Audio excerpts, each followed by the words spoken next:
اور اللہ کی قسم جب تم پیٹ پھیر کر چلے جاؤ گے تو میں تمہارے بتوں سے ایک چال چلوں گا۔ پھر ان کو توڑ کر ریزہ ریزہ کر دیا، مگر ایک بڑے بت کو نہ توڑا تاکہ وہ اس کی طرف رجوع کریں۔ کہنے لگے کہ ہمارے معبودوں کے ساتھ یہ معاملہ کس نے کیا؟ وہ تو کوئی ظالم ہے۔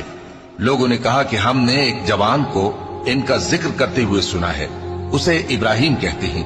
وہ بولے کہ اسے لوگوں کے سامنے لاؤ تاکہ وہ گواہ رہیں۔ جب ابراہیم آئے تو بت پرستوں نے کہا کہ ابراہیم، بھلا یہ کام ہمارے معبودوں کے ساتھ تو نے کیا ہے؟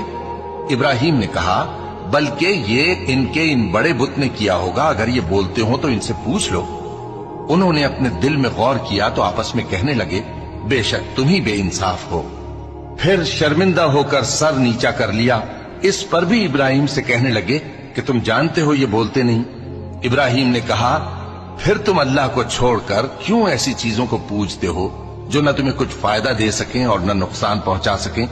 تف ہے تم پر اور جن کو تم اللہ کے سوا پوجتے ہو ان پر، کیا تم عقل نہیں رکھتے؟